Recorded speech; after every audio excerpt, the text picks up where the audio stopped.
الحمدللہ الحمدللہ وکفی والصلاة والسلام علی عبادہ الذین اصطفی اما بعد اللہم صلی علی سیدنا محمد وعلی آل سیدنا محمد وبارک وسلم۔ اہل سنت والجماعت پارٹ نمبر 3، اس میں یہ عرض کرنا چاہتا ہوں کہ حدیث اور فقہ میں باہمی کیا فرق ہے۔ اس میں صحیح اس کا مطلب سمجھنے کے لیے چند باتیں عرض کروں گا۔ دیکھیں، علوم دو قسم کے ہوتے ہیں، ایک علوم عالیہ حمزے کے ساتھ، ایک علوم عالیہ عین کے ساتھ۔ علوم عالیہ تو وہ ہیں جو مدارس کے اندر جامعات میں پڑھائے جاتے ہیں، مثلا صرف ہے، نحو ہے، منطق ہے اور دوسرے فنون کی جو کتب ہیں۔ ایک علوم عالیہ جیسے قرآن پاک کی تفسیر ہے، احادیث مبارکہ ہیں اور فقہ ہے جو ان کو پڑھایا جاتا ہے۔ یہ علوم عالیہ ہیں، انسان کی مقصد اور انسان کا مطلب دونوں جہانوں کا اس سے وابستہ ہے۔ تو حدیث اور فقہ میں ایک واضح فرق تو یہ ہے کہ حدیث میں آپ کو سند ملے گی اور فقہ میں آپ کو سند نہیں ملے گی بلکہ احکام ملیں گے۔ اس کو اس طرح میں ڈیفائن کرتا ہوں، ایکسپلین کرتا ہوں کہ دیکھیں، وضو کا ذکر احادیث میں بھی آیا ہے اور وضو کا ذکر فقہ کے اندر بھی آیا ہے۔ احادیث مبارکہ میں بھی آپ کو یہ بات ملے گی کہ وضو میں کلی کی جاتی ہے، ناک میں پانی ڈالا جاتا ہے، اسی طرح چہرے کو دھویا جاتا ہے اور پاؤں کو دھویا جاتا ہے۔ فقہ کے اندر بھی یہی چیزیں ملیں گی آپ کو، لیکن میں نے ابھی کہا کہ حدیث میں سند ملے گی اور فقہ میں سند نہیں ملے گی بلکہ احکام کو بیان کیا جائے گا، حکم بیان کیا جائے گا۔ یعنی یہ کلی کرنا وضو میں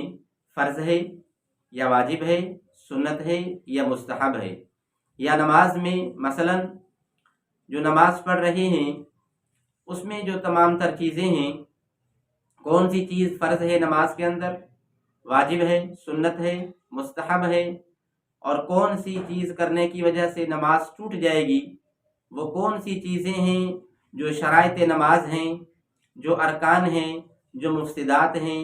اور جو چیزیں نماز کو توڑنے والی ہیں، یہ ساری چیزیں آپ کو فقہ میں ملیں گی۔ تو ایک فرق اور واضح فرق یہ ہے کہ حدیث میں اسناد اور فقہ میں اسناد نہیں ملے گی بلکہ احکام کو بیان کیا جائے گا، فرض، واجب، سنت وغیرہ وغیرہ۔ اور اس کے بعد یہ بات سمجھنی چاہیے کہ یہ جو سند ملے گی یہ سند محدثین کرام بتائیں گے، اور فقہ میں جو ہیں احکام ملیں گے، اس کو فقہائے کرام اور ائمہ مجتہدین بتلائیں گے۔ لیکن ایسا نہیں ہو سکتا کہ اللہ تبارک و تعالی یا جناب رسول اللہ صلی اللہ علیہ وسلم آپ کو بتائیں کہ فلاں سند صحیح ہے اور فلاں ضعیف ہے، فلاں حدیث جو ہے صحیح ہے اور فلاں جو ہے ضعیف ہے۔ یہ چیزیں اللہ تبارک و تعالی یا جناب رسول اللہ صلی اللہ علیہ وسلم نہیں بتلائیں گے، بلکہ سند کا صحیح ہونا یا کمزور ہونا یہ محدثین کا کام ہے، محدثین کرام بتلائیں گے۔ اسی طرح نماز میں یا وضو میں یا تمام عبادات میں کون سی چیز فرض ہے، کون سی واجب اور سنت ہے یا مکروہ ہے، مکروہ تحریمی ہے، مباح ہے، یہ چیزیں فقہائے کرام بتائیں گے۔ یہ فقہائے کرام کا وظیفہ ہے، یہ ان کا کام ہے کہ وہ آپ کو بتلائیں گے۔ تو یہ کام یوں سمجھیں کہ بانٹے ہوئے ہیں، تقسیم کیے ہوئے ہیں۔ اس کے بعد بطور فائدہ کے دو باتیں اور عرض کرنا چاہتا ہوں۔ ایک بات یہ کہ دین اصل میں جو نام ہے وہ احکام کا ہے کہ جس پر ہمیں عمل کرنا ہے۔ اور آسانی ہو اور مکمل دین کی شکل اور مکمل نقشہ آپ کو فقہ کے اندر ملے گا، حدیث کے اندر نہیں ملے گا۔ تو دین اصل میں جو نام ہے وہ احکام کا ہے۔ مثلا کوئی آپ سے پوچھے کہ عشاء کی نماز میں تکبیر اولیٰ سے لے کر سلام تک کتنی چیزیں فرض ہیں، کتنی واجب ہیں، اور کتنے اس کے اندر شرائط ہیں، کتنے ارکان ہیں اور کتنی سنتیں ہیں، یا مثلا امام جو ہے سورہ فاتحہ کو اگر چھوڑ دیتا ہے، ترک کر دیتا ہے، تو سجدہ سہو اس پر لازم ہوگا یا نہیں ہوگا، یہ چیزیں جو ہیں یہ سارے کے سارے احکام ہیں، اور یہ اصل میں احکام، دین نام ہی احکام کا ہے۔ اگر کوئی آپ سے کہے کہ یار آپ نے جو پڑھا ہے تکبیر اولیٰ سے لے کر نماز میں سلام تک، تو اس کی کوئی آپ سند بھی آپ کو یاد ہے، تو آپ ان کو جواب میں کہہ سکتے ہیں کہ بھائی نماز کے اندر سند کے یاد ہونے یا نہ ہونے سے نماز میں کوئی نقص یا عیب پیدا نہیں ہو سکتا ہے۔ تو اس اعتبار سے میں نے کہا کہ بطور فائدہ کہ ایک بات یہ ہے کہ دین حقیقت میں اصل میں نام احکام کا ہے، کہ ہم تمام عبادات کے اندر سمجھیں کہ کون سی چیز فرض ہے، رکن ہے، شرط ہے، سنت ہے، مستحب ہے، مباح ہے، مکروہ تحریمی ہے، وغیرہ وغیرہ۔ البتہ جو سند ہے وہ ایک راستہ ہے، ایک ذریعہ ہے، اس کی اپنی جگہ پر ایک جو ہے ضرورت ہے اور اس کا ایک مقام ہے۔ اور دوسرا فائدہ یا فائدے کے طور پر دوسری بات وہ یہ ہے کہ حدیث اور فقہ آپس میں ان کا کوئی ٹکراؤ نہیں ہے، کوئی تنازع نہیں ہے، حدیث فقہ ایک دوسرے کے مخالف نہیں ہے، بس اتنا فرق ہے کہ محدثین کرام جو ہیں وہ سند سے بحث کرتے ہیں، ان کا وظیفہ ہے کہ وہ سند پر بحث کرتے ہیں، اور حدیث جو ہیں وہ بتلاتے ہیں، وہ سند کے اور راستے کے محافظ ہیں، اور فقہاء کرام ائمہ مجتہدین وہ احکام کے محافظ ہیں، وہ آپ کو بتلائیں گے تمام تر چیزیں نماز کے بارے میں، ان کے احکام کے بارے میں فقہاء کرام بتلائیں گے، اور وہ احکام سے بحث کرتے ہیں، تو ان کا آپس میں کسی قسم کا کوئی ٹکرا نہیں حدیث کا اور فقہ کا۔ یہ دو فائدے۔ اس کے بعد ایک دوسرا فرق حدیث اور فقہ کا، ایک دوسرا بہت واضح فرق بھی ہے۔ ایک تو پہلے بتا دیا شروع میں ابتدا میں کہ حدیث میں سند ہوگی اور فقہ میں سند نہیں ملے گی، احکام ملیں گے۔ دوسرا فرق اور حدیث اور فقہ کے درمیان یہ ہے کہ جو محدثین کرام ہیں وہ ہر دور کی احادیث کو لائیں گے، ابتدائی دور کی اور نبی صلی اللہ علیہ وسلم کے درمیانے دور کی اور آخری دور کی۔ یہ ان کی ایک دیانت داری ہے کہ ہر دور کی احادیث وہ لائیں گے، اور فقہا ان مسائل کو لائیں گے، ان احادیث میں سے اس مسئلے کو نکالیں گے جس پر پوری امت کا عمل رہا ہے، صحابہ کرام کا عمل رہا ہے اور ساری امت کا اس میں عمل رہا ہے، آسانی کر کے آپ کو وہ دیں گے کہ آپ اس حکم کو لے کر کے اس پر آپ عمل کریں۔ مثال کے طور پر کہ حدیث میں یہ بھی آیا کہ نبی علیہ الصلوۃ والسلام نے بیت المقدس کی طرف منہ کر کے نماز پڑھی ہے، اور یہ بھی حکم ہے کہ حدیث کے اندر یہ بھی ہے کہ بیت اللہ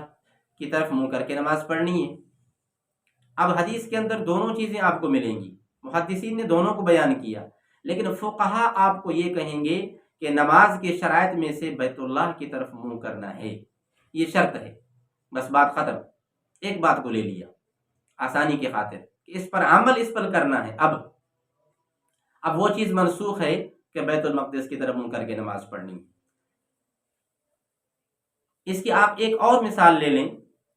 آسانی کی خاطر حدیث اور فقہ کے فرق کی، کہ ڈاکٹری کی ایک کتاب ہے جو ڈاکٹروں کے پاس مشہور ہے، ہر کوئی ڈاکٹر دنیا کا اس کو جانتا ہے، لیکن اس ڈاکٹری کی کتاب سے نسخہ تجویز کرنے کا حق ڈاکٹر کو اور طبیب کو ہوتا ہے،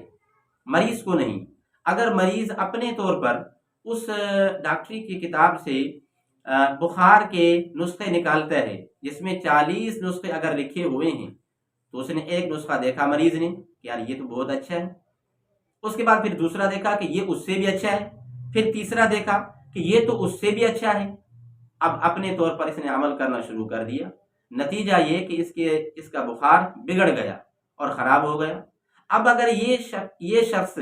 جس نے نسخہ اپنے لیے خود تجویز کر کے اس پر عمل کیا ہے، اب اگر یہ شخص کسی کوالیفائی ڈاکٹر کے پاس بھی آ جائے تو وہ اس کو جواب دے دے گا کہ بھئی آپ نے بخار کو بالکل چھیڑ دیا ہے، اس کو بگاڑ دیا ہے، اب میرے بس کے اندر بھی نہیں کہ میں آپ کا علاج کروں۔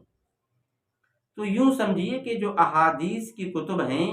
وہ عوام کے لیے نہیں ہیں، عوام کے لیے فقہ کی کتابیں، اور فقہ کے اندر جو احکام مدلل اور وضاحت کے ساتھ بیان کیے گئے ہیں، جس میں تمام تر چیزوں کو یوں واضح کیا گیا ہے کہ نماز میں یا وضو میں، حج میں، زکوٰۃ میں کون سی چیز فرض ہے، کون سی واجب ہے، کون سی سنت ہے، مستحب ہے یا مکروہ ہے، مکروہ تحریمی ہے، یہ ساری چیزوں کو فقہ کے اندر بیان کیا گیا ہے۔ تو عوام کے لیے فقہ ہے آسانی کی خاطر،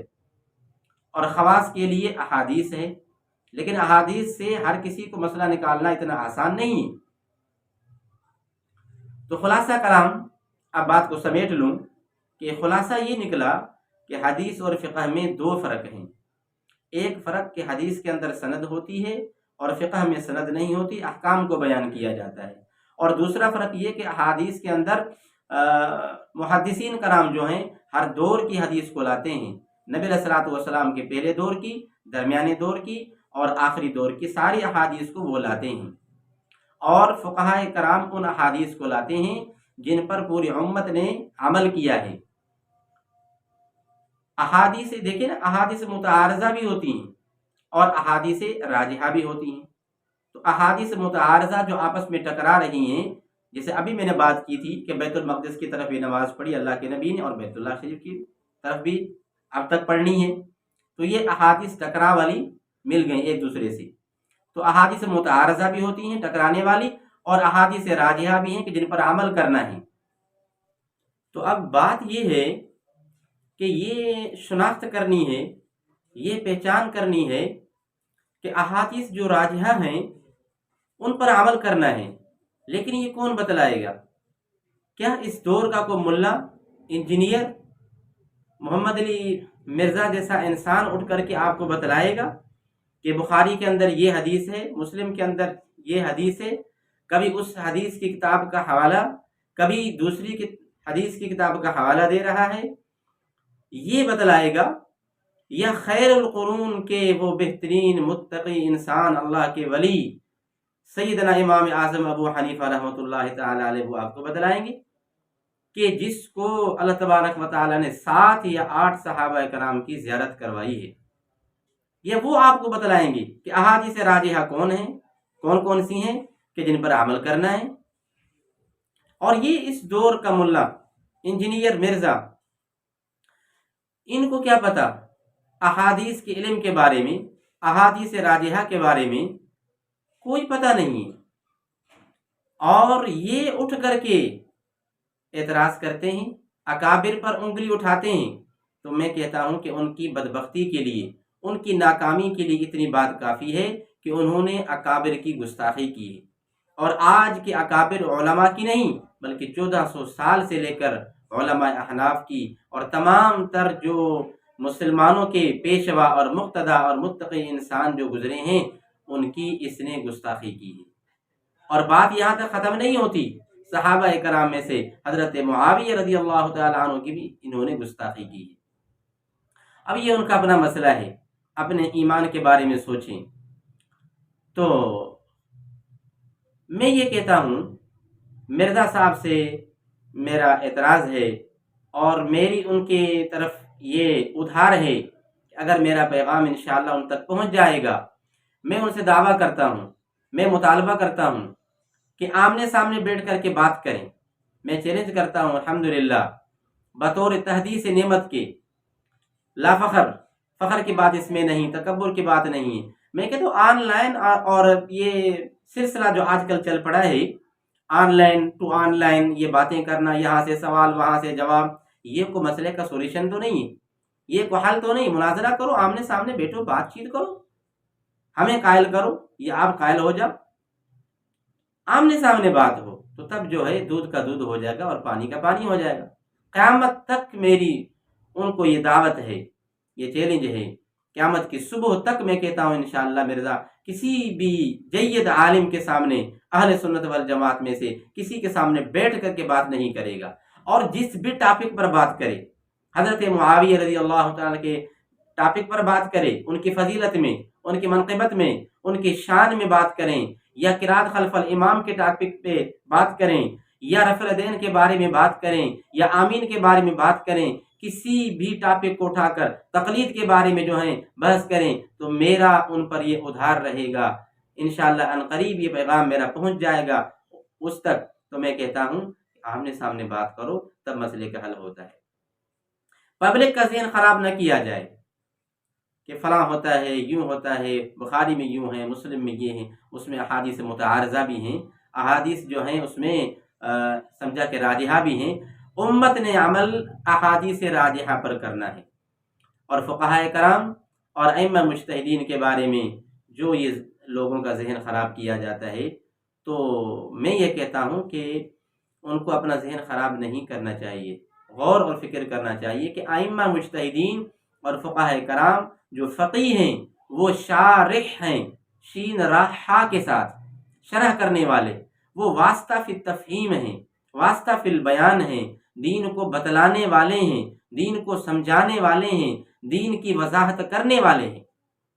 شارع نہیں ہیں، شین را عین کے ساتھ نہیں ہیں، دین کو وضع کرنے والے، دین کو بنانے والے، اپنی طرف سے من گڑت باتیں اس کے اندر جو ہیں ملانے والے، یہ ائمہ مجتہدین کا کام نہیں، فقہاء کرام کا نہیں۔ میں نے پارٹ نمبر 1 میں، اہل سنت والجماعت پارٹ نمبر 1 میں یہ کہا تھا کہ حضرت صلی اللہ علیہ وسلم آفتاب ہیں، ہدایت کے آفتاب ہیں، ہدایت کے سورج ہیں۔ صحابہ کرام رضوان اللہ تعالی علیہم اجمعین وہ سمجھا کہ نجوم ہدایت ہیں، اور ائمہ مجتہدین اور فقہاء کرام خصوصی طور پر احناف رحمہم اللہ تعالی وہ چراغ ہدایت ہیں، ہدایت کے چراغ ہیں۔ اور چراغ کا کام کیا ہوتا ہے کہ جب روشنی نہ ہو، اگر کتاب آپ کے سامنے ہے، آپ نے چراغ جلایا تو کتاب میں جتنی سطریں ہیں اتنی کی اتنی رہیں گی، اس میں کم و بیش نہیں ہوں گی، جتنے نقطے ہیں اتنے نقطے رہیں گے۔ فقط یہ ہے کہ اجتہاد کے چراغ سے ان چیزوں کو ظاہر کرتے ہیں، بتلاتے ہیں کہ جو ظاہر نہیں ہوتی۔ تو اللہ سے دعا ہے کہ رب تعالی اہل سنت والجماعت کے نقش قدم پر چلنے کی توفیق نصیب فرمائے، احناف کے نقش قدم پر چلنے کی توفیق نصیب فرمائے۔ آخر دعوانا الحمدللہ رب العالمین۔